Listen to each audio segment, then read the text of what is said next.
then you get a better understanding of what's going on at home. Sometimes you see a person and you're like, oh, why do they act like that? Why do they lash out? Or why are they so subdued? Behind the scenes of Don't Tell Me I Can't Fly. Next on Black Nouveau.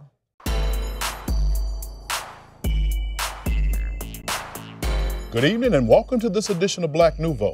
I'm Milton, Dockery. And I'm Faithe. We're glad you could join us. November is National Diabetes Awareness Month. We'll discuss the disease's impact on the African American community. We'll also talk about acceptance journeys and profile the man behind the voice of Sesame Street's Elmo. But we begin with this year's First Stage Children's Theater's offering of Don't Tell Me I Can't Fly. The play is based on the life and art of Milwaukeean Della Wells. Liddy Collins has a backstage look at the production. What if we didn't have a party? Stop squirming. What if nobody comes? Everybody is going to come. This is a rehearsal for the play Don't Tell Me I Can't Fly, a play whose central theme is still a touchy subject. My character, her name is Tonya. She's 9 years old. She's facing the challenges with her parents, with her dad, based on childhood memories and stuff. He doesn't want her to go through what he went through, and her mom has a mental illness. 47, please. Those little girls are going to be so jealous. Daddy says don't make people jealous. Well, just a little bit of jealous won't hurt. When's he gonna be home? Shouldn't he be home? Well, he's out getting... Well, never mind. Turn, please. Tiffany Yvonne Cox plays the mother. Upon reading the script, she said she loved it and questioned it. This is going to be performed for children? Okay. I mean, because it spoke to me as an adult with issues as a child that you don't really talk about so much. She's manic depressive, bipolar. So her mind wanders off a lot, triggers of different things, and this constant fear that for some reason her daughter or the family can possibly be taken away. So she lives in this world of keeping everything clean cut. Let's have nice edge lines. Let's have neutral colors. Let's be subdued. Follow Miss Charlotte's book, which is an etiquette book of just how to live your daily life. Anything at all. It is this. You are 8 years old today. That's how old you are. If anyone asks you, say 8. I am 8. Tell me how old you are. I'm 8, Mama.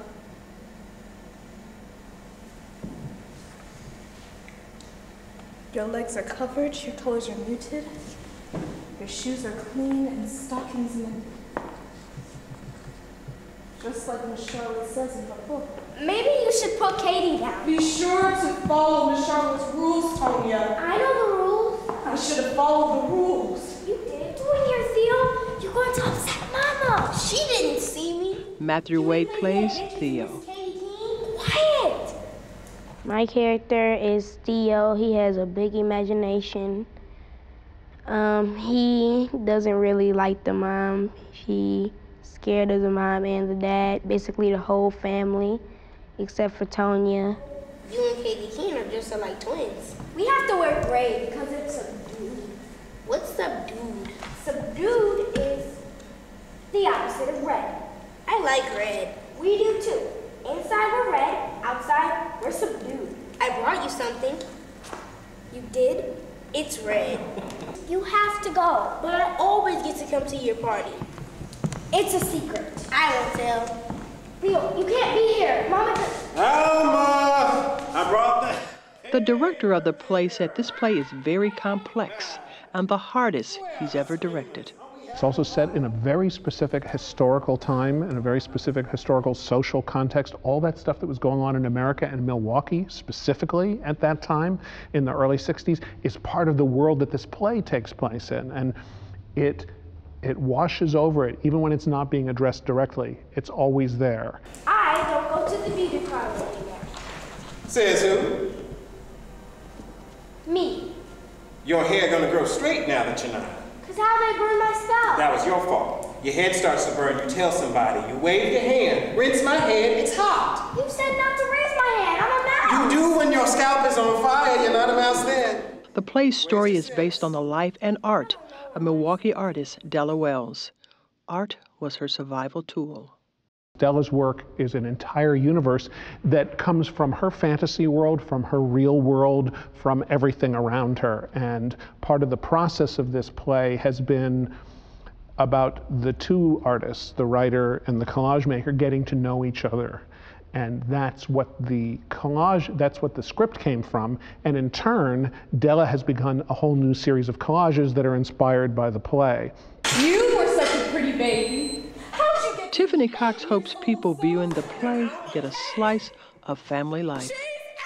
Then you get a better understanding of what's going on at home. Sometimes you see a person and you're like, oh, why do they act like that? Why do they lash out? Or why are they so subdued?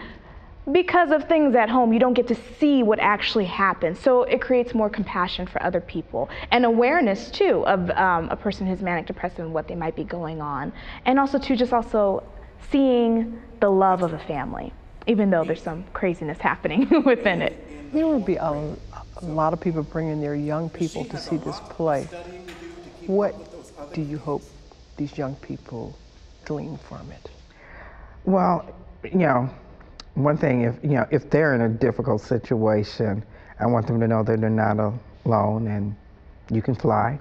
And also, I hope they learn that just because somebody, like Tiffany said, just because somebody act a particular way, or they may not act the way you think, there may be something else going on, and and have some compassion for the person, find out, what's going on. Coward! You cannot keep me prisoner. If you come out here, I will fly into the night, and no one can ever stop me. Tonya, can you set the table? I'm just lucky, Daddy. You talking to your birthday guests?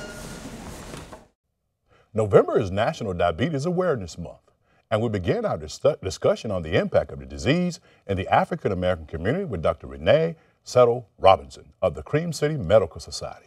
Dr. Robinson, welcome to Black Nouveau. Thank you. And thank you so much for joining us, considering you're coming directly from work. Absolutely, when duty calls. Dr. Robinson, diabetes affects over 26 million Americans. What is the disease and how does it affect the body? It is a problem with the pancreas. There are islet cells that are responsible for producing insulin. When they produce insufficient amounts of insulin, the body is unable to process the sugars that it takes in. Okay. Now, 15% of African Americans over the age of 20 have the disease. Why is it so prevalent in the African American community? It's a genetic disease that's inherited in families. Okay. Talk more about the genetic link. Okay. If there's somebody in your family that has diabetes, there's a very good chance that you can get diabetes too. Usually, if it's not handed down by somebody in your family, you probably won't get it. But what we're finding is that sometimes people are showing up with diabetes and they really can't point to anyone else in the family that has it. And it has more to do with being overweight or perhaps a poor diet, but it's primarily related to genetics. If it runs in your family, it's very likely that you'll get it. You can avoid the onset of it by watching your diet and keeping your weight under good control. Exercise is the strongest link to keeping your weight under control and avoiding the onset of diabetes. But there again, if it runs in your family, you're probably going to get it. In addition to the things that you mentioned, is it smart to be proactive and start getting tested at a certain time early on? Absolutely, especially, as I say, if it runs in your family, you should be checked for it. And that's the reason why doctors always ask, what does your mama have? What does your daddy have? So that it's kind of like a forecast of what you're likely to have. At what age would you suggest to get your first test if it's a genetic factor in your family? I really can't pinpoint an exact age. Anytime you go to the doctor and you let them know that this runs in your family, that's probably going to be on the screen of tests that they're going to order for you. Okay. Now, if this disease is treated, Is it fatal? No, it doesn't have to be fatal, but the control of diabetes is an active process. It's not one that can be taken passively.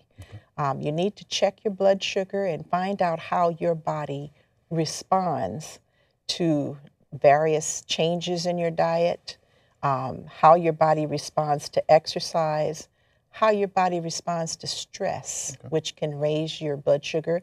And whenever you get sick, it's very likely that your blood sugar is going to go up. Okay.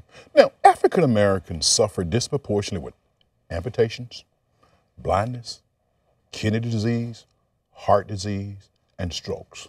Now, you are a podiatrist. Yes. How does this disease affect the feet? The feet are farther from the heart than any other part of the body, and it's the first part of the body to be affected with poor circulation problems. There's an old podiatrist that put it very well when he said, people tend to die from the feet up. So it's the first part of the body that shows problems with poor circulation. And anytime you talk about a person in the family who has diabetes, there's always a question as to whether or not they had any kind of amputation. And I relate this to my patients like this. When we're kids, we don't have hair in certain places that grown folks have it. And by the time we get hair in those places, the old folks say, well, they're smelling themselves now. But the first thought is, once they get hair in all those places and start feeling like, okay, I'm grown now, they don't want to see it turn gray. But by the time you live long enough to see your hair turn gray, you realize it's a blessing to live that long. Now, if you're a person that's diagnosed with diabetes, probably the first thought that crosses your mind, particularly if Aunt so-and-so had both legs amputated or something like that, then you're worried about whether or not you're going to get your legs amputated. The bottom line is this: if you live long enough, there's a chance that that may come. But sometimes people die from other causes before they live long enough to find that out. And I suspect some of the families that people end up having diabetes, that they look back in their family and say, well, they didn't have diabetes anywhere in my family. Maybe those relatives didn't live long enough for it to even show up. Briefly, I have about 45 seconds. Okay. Being a podiatrist, and when you deal with a person with diabetes, everyone can't cut their toenails. That's why you're there. One of the aspects why you're there. Is that a safety factor or a medical issue in terms of who does what? Briefly. Diabetes causes loss of what we call protective sensation, and that's why we always check sensation with what we call a Sims-Weinstein monofilament. And when you lose that ability to sense when you've stepped on something that could potentially hurt you, you become more vulnerable. You have to use your head to make up for what your feet can't feel. Alrighty. And that's where the challenge comes in. Dr. Robinson, thank you so much for joining us. You're welcome. My pleasure. Just riding a tricycle, feeling so free. You probably know him best as Elmo, but he's also been a number of Sesame Street characters. It's truly cool. But you know what? I take a look at all of us, and Baby Sinclair in Dinosaurs. Oh, God. Oh, God.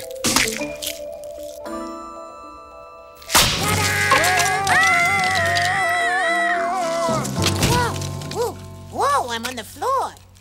Whoa-oh, lots of feet. Can't get up. Oh, it's adorable. But his real name is Kevin Clash.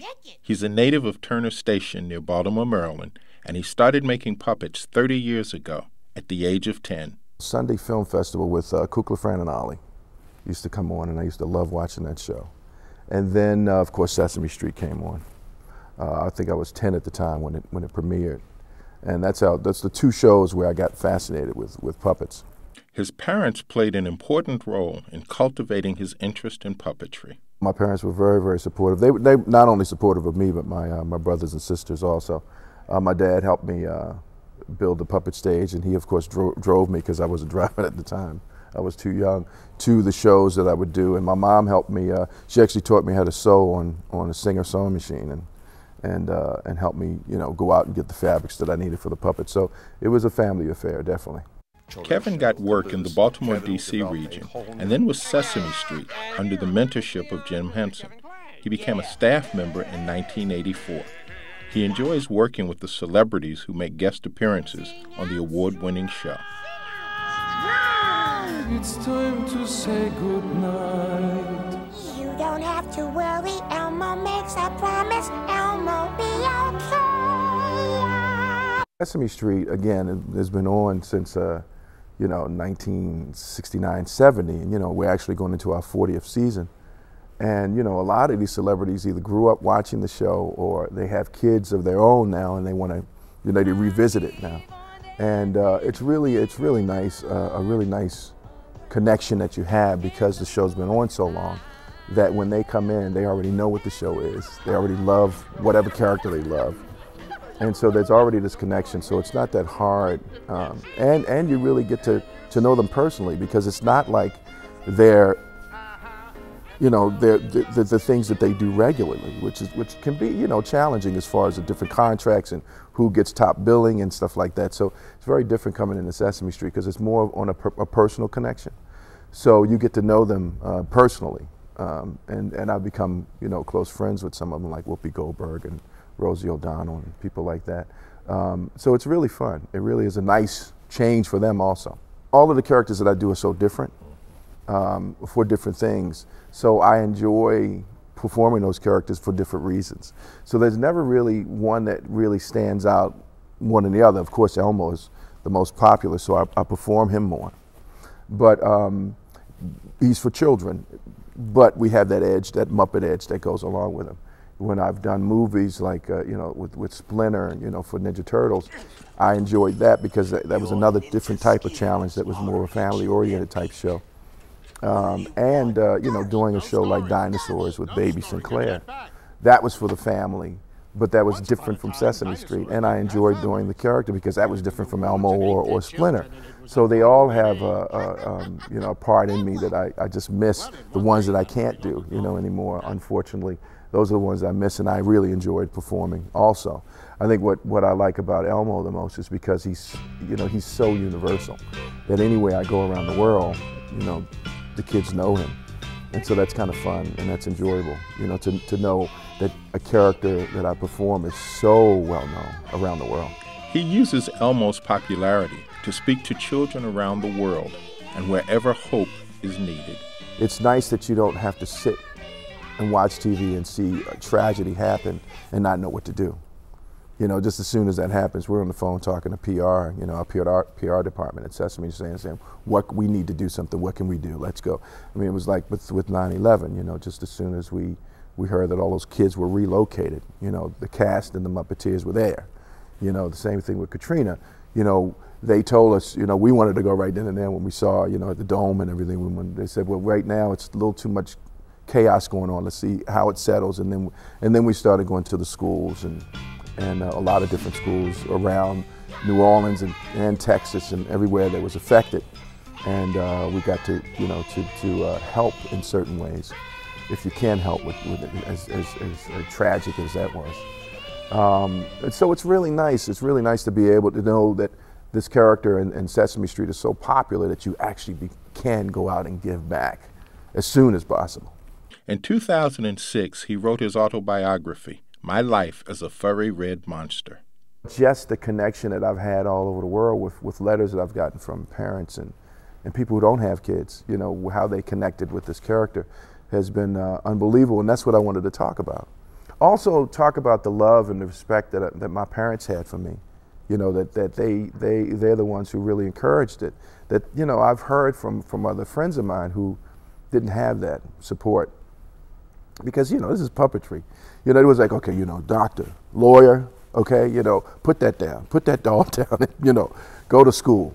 But my parents were so supportive of all of us doing whatever made us happy. And my mom, I remember my mom saying, you have a job where, you have a job that you can make money and you really enjoy it. So that's the best thing in the world.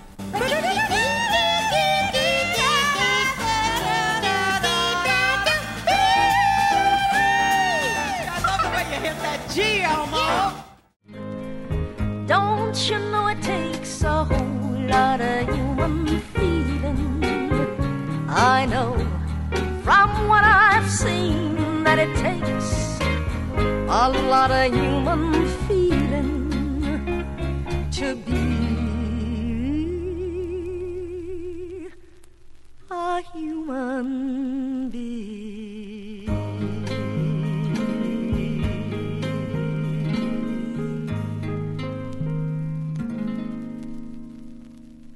Those photographs are part of the Acceptance Journeys project developed by Diverse and Resilient Inc. Here to tell us about the project is Gary Hollander, Executive Director of Diverse and Resilient, and Kofi Short, Project Coordinator for Acceptance Journeys. Gentlemen, welcome. Thank you. Thank you very much. Kofi, I noticed your picture and your story among the profiles. Talk to us a little bit about Acceptance Journeys and its purpose. Sure.